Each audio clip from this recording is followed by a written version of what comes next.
a few of them right here. So I'm going to pivot to this right here, 7:30 in the morning. And normally I tell the speakers, we like to hear about talks that are visionary. It's not about all the details. We would like to give them about 30 minutes for them to just tell us a little bit about what they're doing. David Abarbanel, he's a Neuro-Oncology Fellow, Department of Neurology at the Mayo Clinic in Rochester. He's going to be talking to us about the molecular classification of meningiomas beyond the grade. I'm going to ask Wendy to say a few words. We just put our fellows really prepare these slides, David, about your education, German languages at Tufts University, Case Western, and then Rochester. So you clearly have spent your entire life in cold weathers, so and he is interviewing. I mean, you can see I am actually wearing my astronaut jacket because it was too cold for me this morning. So I'm not, you should know that I actually, before I took out this job here at Mayo Clinic in Florida, I had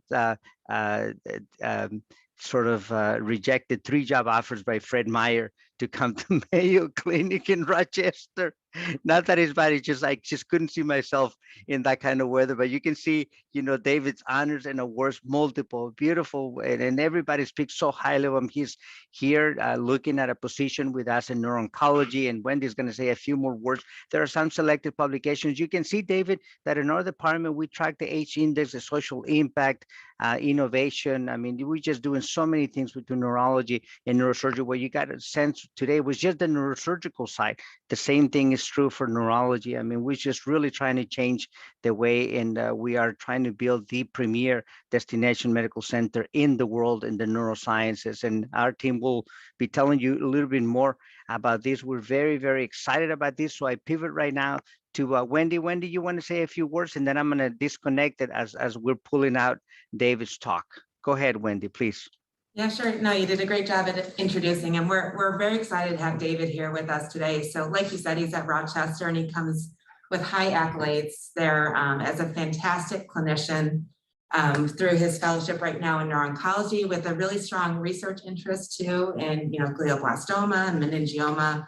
And here he did his presentation, I think, at Rochester, and it was very highly regarded. So we asked him if he would come and share it with us as well. So I'm excited to see it.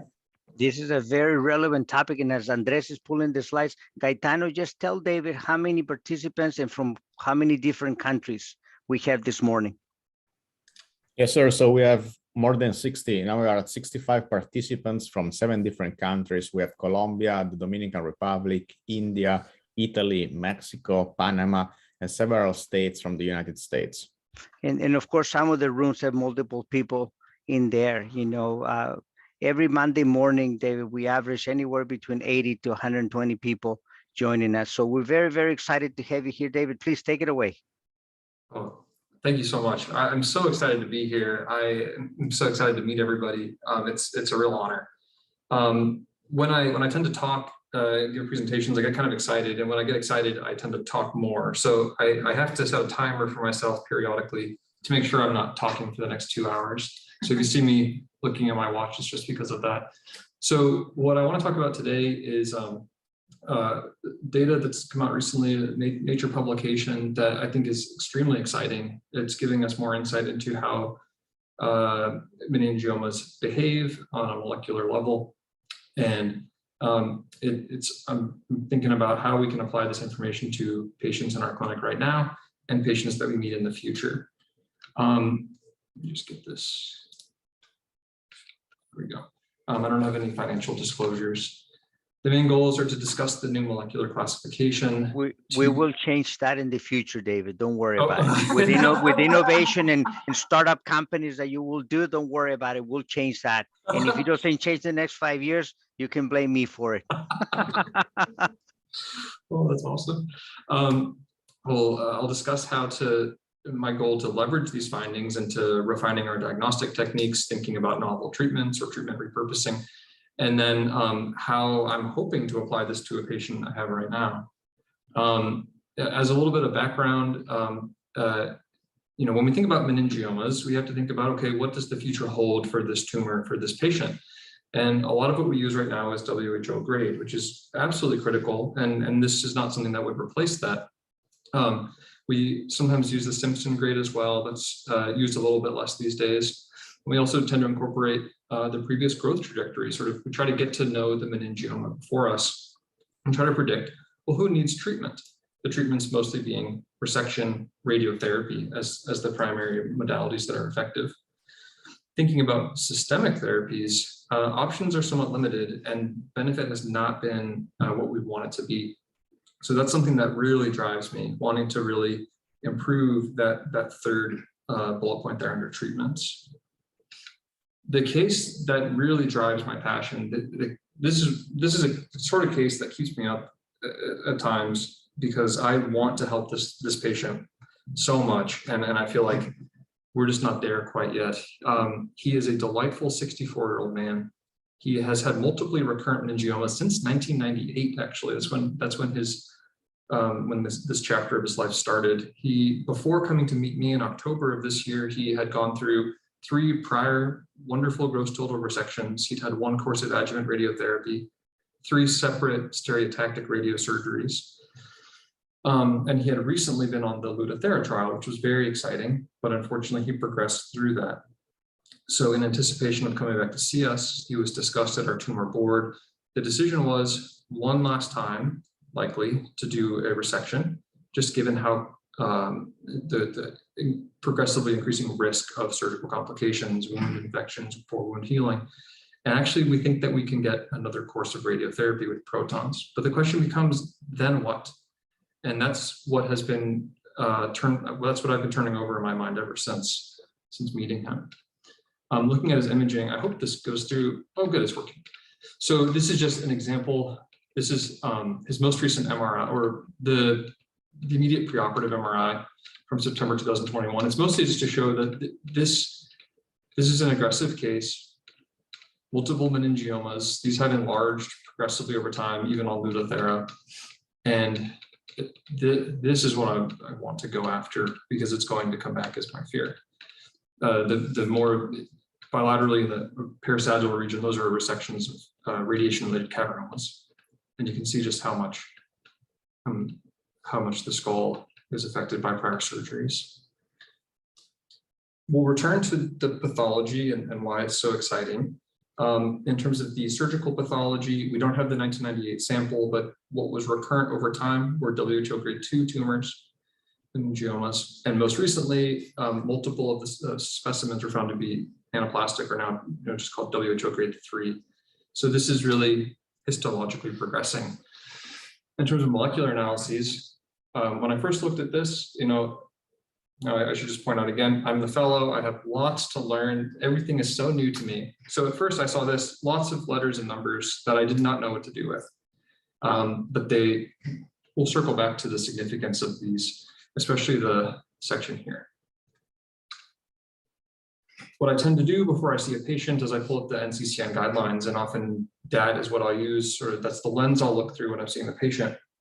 I was disappointed to see that there were no real preferred regimens. I was hoping there'd be something right there so that when I present to Dr. I'd have a solid choice. But what we see as some of the most evidence-based recommendations are sunitinib, a TKI, bevacizumab. You can combine the Avastin with everolimus, or in some circumstances, you can use a somatostatin analog. Looking through these papers and looking through the literature, a lot of other things have been tried leading up to these recommendations and have been disappointing across the board, with really poor progression-free survival, even measured at 6 months, sometimes as low as 0% 6-month progression-free survival. I excitedly dug into the papers thinking, all right, one of these has got to be just great for this guy. And unfortunately, none of them are. And I chose these articles here as the ones that were referenced in the NCCN guidelines. Just the main takeaway here is, for example, sunitinib. This paper looked at 36 patients, a mix of grade 2s and grade 3s, similar clinical trajectories as my patient.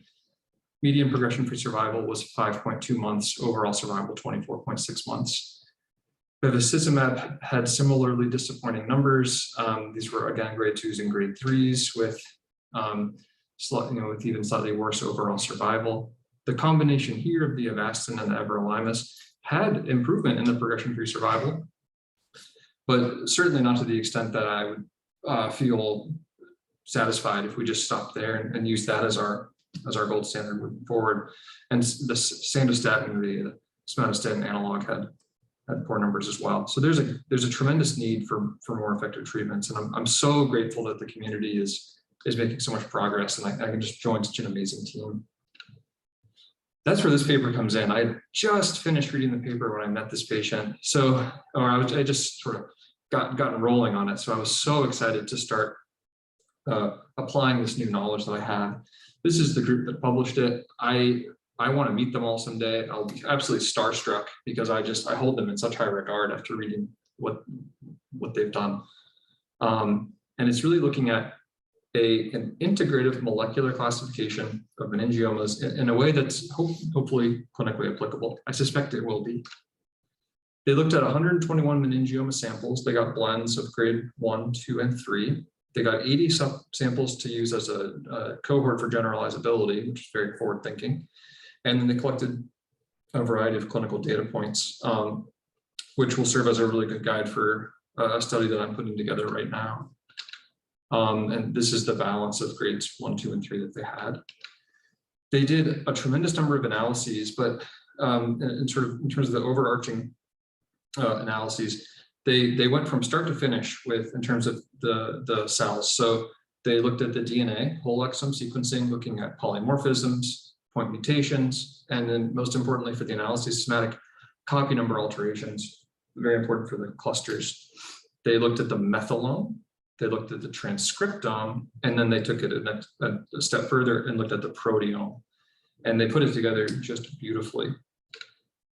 An important concept that I struggled with, this was sort of one of the first of many roadblocks when I was reading it, because it's such a sophisticated paper, is the concept of mutual information and consensus clustering. And I want to touch on it just so if there's anybody else out there like me who needs a little bit of a little more information on it, this is helpful. So mutual information, this is one of the first things they gathered for the different data types. They looked at the genes, the mRNA, the methylation status, copy number, alterations in proteome, and they gathered mutual information when comparing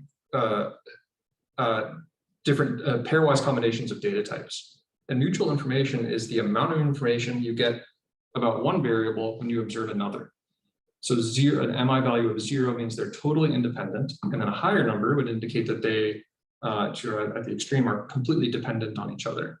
So that is part of how they figured out where within this massive amount of information should we be looking. The next section, which was really fun to try to get a handle on, was consensus clustering. We found all this data, and the question is, well, how many groups are there? And you have to use really sophisticated analyses to figure that out, because, well, you'll see what I mean. So I really had a lot of fun with this. Maybe it's silly. Here's how I learned to think about consensus clustering. Imagine you are a wedding planner and you are doing something very strange but very informative. You ask the wedding guests to sit outside of the venue and just stand there. And then you set up 8 tables and ask them to go inside and sit down. You'd have something like this: 1, 2, 3, 4, 5, 6, 7, 8 tables. And then you'd sneak around and you'd tag each of their shoes with a color and then send them back outside. None of them, they have no idea that happened. Then you have them come back inside and you look and you see, okay, well, they seem to cluster again in a similar way. So we can extrapolate right away after this one test that there's some connection between the people at these tables. The red group there seem to all behave in a certain way and cluster together. Same with the white group and the pink group over there. We don't know what the connection is. Maybe they like the flower arrangement. Maybe they know each other from just meeting outside. Who knows? We like to be scientific. So what we do is we look again. We keep doing it hundreds of times, and we see that every group is behaving exactly the same, except these 2 tables right here. And we can't figure out, well, why exactly they keep shifting around. We ultimately conclude, aha, they all know each other. It's one larger group, and we just need a bigger table to accommodate them. And at that point, we see there are not 8 groups here, there are 7. And that is a key part in thinking about consensus clustering. It's a lot more sophisticated. There's a lot of sort of mathematical analyses that go into it. But this is a critical part of how they gathered the data and put it all together into 4 molecular groups, as you'll see. here is sort of like this is where it starts to accelerate and get even more exciting. So they looked specifically at the methylome, the transcriptome, and the copy number variations. And within each of those groups, they found 6 different clusters. Looking at the supplementary data, this is a visual of how they arrived there. So there are a couple of different ways of looking at it, but you can see with this consensus clustering, you have to use let the numbers guide you, but you can see that, you know, if the data were absolutely perfect, sort of artificially made, each square would be perfectly separate from the others. But you can see here that we got 1, 2, 3, 4, 5, 6 different RNA clusters. And here we got 6 methylation clusters. And they got 6 copy number variation clusters. So they looked at this, and they honestly, they could have stopped here, because this is really cool. They looked at recurrence-free survival specifically as the clinical correlate by RNA cluster, and you see statistically significant separation of the recurrence-free survival curves. So you get the same thing with the methylome, and the same thing with the copy number variation. So right away they're saying, okay, there's something to this analysis where it's not purely a statistical finding, it actually has some clinical bearing. But they took it a step further. Remember, this is their goal was to create an integrative molecular classification. And this beautiful slide really shows how it all came together. And we'll look at it a little bit more, but you can see here, groups 1, 2, 3, and 4 are formed when combining the methylome, the transcriptome, and the copy number alterations. And it formed into 4 groups. Some trends that you can see from this, the WHO grade here is on this line. The very light gray represent WHO grade 1 tumors. The black bars indicate grade 3, and the medium gray grade 2s. You can see that there's a clustering of the higher grade meningiomas up toward the groups here, and we'll come back to that. But taking these molecular groups, they show the most exciting slide, one of them, they're all exciting. You can see just how beautifully separated the curves are when looking at molecular groups 1 compared to 2, 3, and 4. Now, we have to stop and ask ourselves, well, is this just a fancier way of showing how it will behave based on its WHO grade? And they looked at that in detail. They looked and they saw, well, let me show you this first. I made this a little bit more PowerPoint friendly. So we see group 1, 2, 3, and 4. This is the breakdown of how many we have in each one. And we have to ask ourselves, okay, let's zoom in and see. So there are a couple grade 2s in here that ended up behaving a little bit better than the grade 2s that were in this group. And then comparing to the next one, we see that there's a blend here of, there's some grade 1s that ended up in here that thinking back to that curve, behaved a lot differently than the grade 1s that were in molecular group 1. Similarly, there are even some grade 1s that snuck in here and behaved a lot worse in terms of recurrence-free survival. So things seem to be more complicated than they appear at first glance. And you can see here, it does indeed go beyond the grade. When you look just at the grade 1s, you see a separation of curves by molecular group. Same with grade 2 and same with grade 3. So this really is a really beautiful extra layer on top of the histopathology that gives us insight into the tumor behavior. Again, this is defined by recurrence-free survival. They looked at the Breyer score, showing that compared to WHO grade, the molecular group is a better predictor. In this case, the Breyer score being lower indicates that it's a more accurate predictor. In fact, all 3 of these groups that had their own clusters, each one independently was a better predictor of future behavior than the WHO grade. So this is very powerful information. They assessed generalizability, which is very important, and they did it in a way that will hopefully allow laboratories like ours to do the same. They took the 80 meningiomas, they did single sample gene enhancement analyses using the mRNA data, and again they saw that there were 4 different groups within there, and when they looked, they had the same thing. It's a better predictor with its Breyer score, and it has significant separation of the curves. So applying this to another cohort right away shows the same data. It's just really amazing. So now that we've defined our groups, let's see, okay, what do we have? What is this? What can we extrapolate already? So this, you'll see in a little bit why it's out of order, but this is group 2, group 1, group 4, and group 3. And down here, just so you can recall, this is the how they behave clinically. One thing to note is the mutations in NF2. It's the most common mutation that we tend to see in meningiomas, but in this group, in molecular group 2, it's much less frequently seen. So 9% compared to something like 88% here and about half the time here. So that's a notable thing. Previously seen mutations that have been described, these ones here, are actually exclusively seen in the molecular group 2. We need to validate that and look forward, but it could be that with testing that's already available, we can spot molecular group 2 tumors and extrapolate from there how it would be expected to behave. New mutations that are being just discovered now through this are epigenetic regulators, KDM6A, CHD2, that are really preferentially seen in the groups 3 and 4. So right away, we're getting not only a sense of what the groups are, but how they're defined molecularly, what their signatures are in the testing that's currently available. Looking at the chromosomes themselves, looking at fraction of genome disruption, the groups 3 and 4 tend to be a little bit more disrupted, and very, conveniently, there are certain things that are very specific for molecular group 4, which is the worst behaving one according to this paper. This is a very specific finding, the gain of 1Q. It's in about 34% of group 4s compared to about 2% of group 3s. There's a similar discrepancy in terms of loss of 10 here. So already we have some information that separates them apart. And maybe let's just start applying and start getting signatures to help our patients in clinic right now. They looked at the gene expression, saying, okay, what are the pathways involved that seem to define each molecular group? So they did consensus clustering again, and they found these gene expression profiles. I flipped it sideways so it's easier to look at, and you can see group 1 tends to have pathways involved in immunogenesis and immune regulation affected. Group 2 involves a lot of vascular pathways.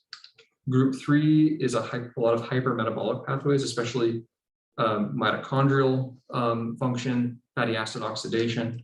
And group 4, somewhat intuitively, is involved in a lot of pathways with proliferation. So that, I think that really just fits with its clinical behavior. This is a map of the pathways that are involved. It's absolutely beautiful to see. And as usual, in this paper, they took it a step further. They looked at these pathways and they ran a list of FDA-approved medications that would be expected to target these pathways. And they hoped to find one that would be specific for one of the molecular groups. And the one that they found was vorinostat, a histone deacetylase inhibitor. So theoretically, it should have an impact very selectively on the molecular group 4 tumors. Again, they took it a step further and they said, can we see this actually occurring in an in vitro and an in vivo model? So in vitro, they looked at cell viability in culture. They looked at groups 1, 2, and 3 and exposed them to vorinostat and azacitidine, another anti-neoplastic agent. And they see that very selectively, there's a decline in cell viability with the molecular group 4 tumor cells. And when they use xenograft mouse model, you can see that vorinostat compared to the vehicle control showed a statistically significant decrease in xenograft volumes and a change in xenograft survival. So this seems to have biologic relevance rather than just being theoretical, which is very exciting. This part here is very crucial. They looked at the proteome to see, okay, is it reflective of the transcriptome? You would expect it to be. They looked here and you can see again, they fit the themes fit, the proteins that are expressed fit with the themes that the transcriptome predicted. What's really cool, and I really hope that this works for my project, they see S100B, SCGN, ACADL, and MCM2, those are highlighted in red. Those were found to be very specific for these molecular groups, and that would translate it into highly specific immunohistochemistry stains. So you can take these slides, and in any lab that has IHC capabilities, which I think is almost every lab that analyzes tumors, you can stain them and define them. Again, that needs to be validated, but that is just so exciting to me because, even if I brushed up on my skills, I could do the stains for our trial. It's just so cool that that's such a relatively simple technology could be immediately so powerful. Okay, this is so exciting. So looking ahead, why, what is the potential impact of this study? The first is increased diagnostic precision. Just like we're doing in gliomas, the more we learn about these tumors, the more we try to, decode this enigma machine that they've put together, the more successful we'll be with future treatments. So what I'm hoping in the future is we can take the WHO grade and add an even more refined molecular group designation, similar to how TERT promoter mutation, CDKN2A and B homozygous deletion are becoming so important. And again, the IHC stains would make this easier to deploy. It would help us with prognostication because so much of it is not just can we treat the tumor, but should we? And if so, when? So this would help us to see, well, this has all the reassuring characteristics, let's keep watching. Or it looks reassuring in some ways, but really worrisome with the molecular studies. Let's consider more upfront treatment. This is obviously a ways off, but liquid biopsy someday, poor surgical candidates, inaccessible locations, or just if the technology is readily available, we could just test the serum or the CSF, find cell-free DNA, and analyze it. I think that would just be so cool. Looking even further ahead is changes in the drug treatments. There's drug repurposing, like with the histone deacetylase inhibitors, which I'll talk about a little bit more, and then drug discovery, finding novel molecules that would be expected to fit into these pathways and lead to a change in tumor growth.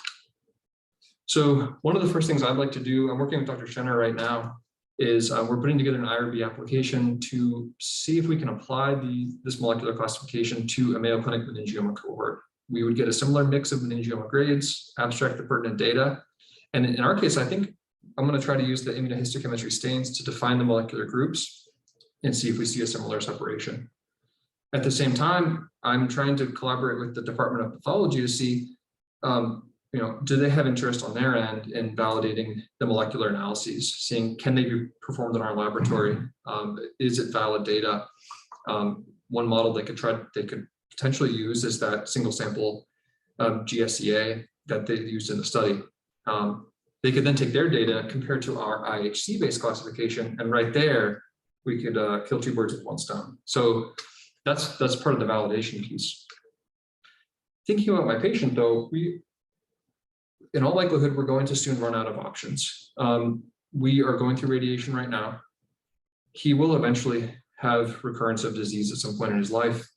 And the next step will likely be bevacizumab, maybe with everolimus added to it. But even then, thinking a little bit beyond that, what else could we potentially offer? Looking back at all these letters and numbers that confused me so much early on, he now has a grade 3 meningioma, which is enhanced within the molecular group 4. Looking at his chromosomal microarray, he has loss of 1p, putting him into 3 or 4. Then he has gain of 1q, which is much more specific for group 4, and loss of 10, helping us even more to define him, define the meningioma. And therefore, he's likely in molecular group 4. And extrapolating from this data and some other studies that have been done, I think his tumor cells would respond to a histone deacetylase inhibitor. What's nice is that this has been looked at in the past, and it's been previously explored in preclinical and then really early human studies. So this is a study from this group. They looked at, there's basically mechanistic screening specifically of epigenetic compounds to try to treat meningiomas. And the 3 that were most effective in the culture setting were these agents here, all acting via histone deacetylase inhibitor action. So that right there, it's helpful to know we have some more preclinical data. This model here is a PDOX mouse model looking at patient-derived xenografts. and panobinostat specifically had activity against higher grade meningiomas, which I wonder if we got those meningiomas, might they fit into molecular group 4? 30 seconds. There's been an early human study, which I had so much fun looking through. Mayo Clinic was actually involved in this study, AR42, a histone deacetylase inhibitor, looking at patients with vestibular schwannomas and meningiomas. It's a small study. It showed that it's tolerated. It showed that it's safe. But excitingly, they had patients, by definition, they had, or to be included, 15% volumetric growth at least on the pre-treatment MRI. Of the 7 meningiomas that could be analyzed, 1 had a partial response and 3 had stable disease. They don't have any pathology data included in the publication, but if we could get access to that, I bet you it's a molecular group 4. So here's what I'm thinking. We have the AR42 drug, which is already, I think, on track to be a phase 2 study, which I think would just be incredible. And we could help maybe change the inclusion criteria. We could consider new early phase studies looking specifically at histone deacetylase inhibitors that are already FDA approved for this molecular group, and eventually start designing phase 0 studies. We already know many of these meningiomas will be removed. We can get phase 0 studies to help figure out which agents should we be proceeding with in later studies. The last thing I'll say, just because in the meantime, Dr. and I will likely, if we can't get this patient into, say, an AR42 trial, we likely will try panobinostat, and I'll be very excited to see if we can at least get stable disease eventually. So, thank you so much. I know I probably went a little bit over, but if there are any questions or discussion, I would really benefit, of course, because I would love to learn from the group through the questions. Great, thank you very much. That was fantastic. Especially like the wedding planning or consensus. I think that was very helpful. I think that was a great analogy. It's a very complicated paper, and you really broke it down very nicely. And I agree, this is extremely exciting for our field. I've done some reviews in the past on meningioma therapies, and like I said, there's nothing, but I think this is the gateway to finding effective therapies. That's really exciting. It looks like we have a question. Yeah. Congratulations, Dr. Abarbanel. I'm Dr. Almeida. I'm one of the new associate surgeons here in neurosurgery. I'm very familiar with the work, the initial work you presented, because I was actually in Toronto just now. I'm moving from University of Toronto to here, and I used to work with the team that helped to develop the work. So I think it's definitely, like, if there is one thing that you saw in the paper, and so that I think will make a lot of difference in the future, is when we aggregate further patients and increase the N number, especially of the so-called WHO grade 3 patients, so we can see the degree of heterogeneity in that group, because that's, as you presented in the last part of your presentation, is where the challenge really lies in most of the details. What is in terms of the structure that they developed in Toronto for the development of this work and some other works that we collaborated, such a recently published chordoma paper, it's as you see, the line of authors. There is amazing people that we could have to present here as well, like the mathematicians, the biomathematicians like Jeff Liu and Matsumajan, helped a lot to develop some of the organization that you presented, very complex consensus analysis. And Farshana Siri, a good friend of mine, Agelarizade, of course, who led this work, and Ken Aldafi in pathology. So I think that one beautiful thing that they had in Toronto was this collaborative work between pathology and neurosurgery. That was the strongest link, but also with biomathematics, which becomes a very important part for this type of analysis, certainly. And then I'm very happy to say that I'm original from Brazil, so another researcher included in that paper, Daniel de Carvalho, is doing a beautiful work with liquid biopsy that has been also included for the chordoma project, for example, that we can also work with Dr. Q and maybe have him joining us to present. Well, anyways, I just like to congratulate your work, and I think great ideas you bring on, and I would love to partner with you as well. Oh, wonderful. Thank you. If I might have something to add, it's Aisha here. It's actually beautifully presented. I'm trying to convince my lab to run ChIP-seq analysis on the 4 groups, because I think that would give us a better understanding of the epigenetic spread. My question to you, because the same group in Toronto, they actually published another paper in the same year looking into the loss of its 3.3K27M methylation.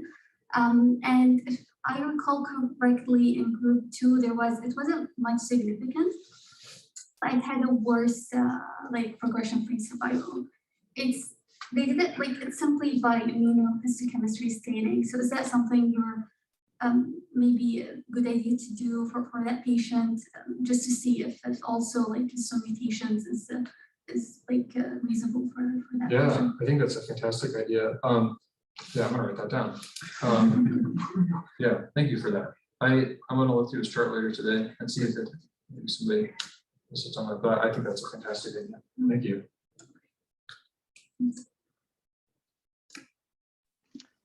Any other questions? I guess I asked Wendy, I was testing with her, David, is how can we maximize the utilization of our biobank? I don't know if you know much about our biobank, but we spend a significant amount of money and resources in connecting the operating room to the laboratory. That supports all the NIH grants that we have in our laboratories, including some of the work that Steve is doing, and some other laboratories right here. We literally spend about $600,000 a year maintaining that biobank. And now we have other institutions, including Rochester, by the way, coming to us to get tissue and stuff like that. So how do we leverage those resources, and especially with the meningiomas that that are complex? Some of them are very simple, and then we get surprised so many times, with this patient. So you have any thoughts and ideas? That's a good question. I guess the first step for me would be I'd have to learn more about the infrastructure and what's available. I think step one would be just getting everybody excited about the work, getting everybody passionate about the work, because then in my experience, that leads to the best collaborations and that leads to the best innovation. So that would be another thing to write down. Man, you guys are awesome. I'll have to think more about that, and maybe we can talk more about that when we meet the details. Beautiful, beautiful. Wendy, any comments from your side?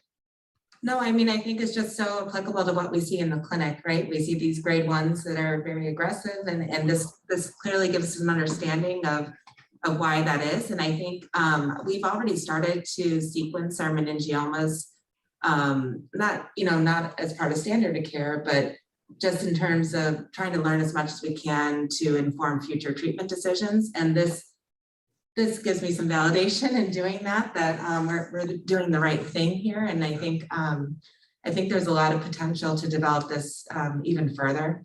And then, like you said, to bring out some clinical trial protocols, I think would be key for this. Beautiful. I'm going to ask Dr. Gabriel Vargas from Bucaramanga, from Colombia, and then I'm going to pivot. I see Kurt right here. I'm going to ask him to see if Kurt can actually make a comment. Go ahead, Gabriel, please. Thank you very much. As I always say, it's difficult for us in Colombia to see those molecular studies, and we can do some of that, but very difficult to implement treatments in order to follow that molecular changes. It's not easy. I'm wondering, those kind of patients, for example, with neurofibromatosis, with meningiomas and schwannomas, and many times we can reach maybe some of the spinal meningiomas, but not the schwannomas, because, for example, I have a patient with a lot of tumors. Do you think there is a role of this kind of research in treat this kind of patient? It should be worth it, should be good for them. Maybe some of the drugs, there is some research in those very complex cases. Yeah, I think those are some of the cases that would benefit most from this, because like you said, some areas are inaccessible or it's just too extensive, that really an effective systemic therapy would be just wonderful to have. So I think that making sure to include either a dedicated study for that group or maybe an arm within a trial, just because they might behave entirely differently given the cancer predisposition syndrome. Yeah, another thing, I'm gonna write that down. Thank you. And Kurt, are you still there? You Want to make? Yes, I am. Yeah, would you want to make a comment, Kurt? You thought a lot about these tumors and over the years, and we present them in conference, and we always struggle. But go ahead, please, Kurt. Yeah, I think I don't have much to add to what's been said. I think this is a nice paper and really a good start on trying to divide these up. I think what would be important, and a question also, is there any plan from this group or others to focus on a specific group of these patients and, for instance, introduce Brinostat for the targeted group, the 3s or 4s, in that way? Because we may have missed, a signal in prior trials because everybody's kind of been grouped together. And, even in the current meningioma trials, they tend to be lumped. I would think a step forward would be if you can establish particularly an immunohistochemical definition of a select group, then to conduct a trial focused on that small, hopefully it'd be a relatively larger subgroup. And that might be something to do a phase 1/2 study and then bring it to the Alliance for a larger trial so you can get your numbers later. Do you know whether there is any effort to, focus, for instance, on just the group that are likely to respond to Brinostat? There might be. I haven't found it looking through the clinical trials, clinicaltrials.gov. I suspect that, with how exciting this data is, people are planning exactly that. And that would be the study design I'd be most excited about, just immediately applying this beautiful data. I think you're exactly right that a signal has been lost from the meningiomas being grouped together. And this classification should really help us see, if we choose the right meningiomas, will they respond? Great. Thank you, David. Thank you, Kurt. And Gabriel, thank you for your comments. Wendy, David, everybody, just great conversations, great plans. Obviously, we're very, very excited about this. David, thank you for coming to visit with us. I know that you and I think we have a meeting tomorrow as well. And if you want to see me, come to the OR. I'll be here. I'll actually be there in clinic this afternoon. So Anaish is coming after you. He's leaving you. Andres is bringing her over right now. But we conclude our remarks. Sorry that we went a little bit over time, but this is good. All great conversations, and we're very, very excited to have you here. And you can sense the energy and the extraordinarily vision that we have, here at the Mayo Clinic in Florida. So thank you for coming to visit with us. Thanks so much. All right, good. Have a great day, everybody. Thank you. Bye-bye.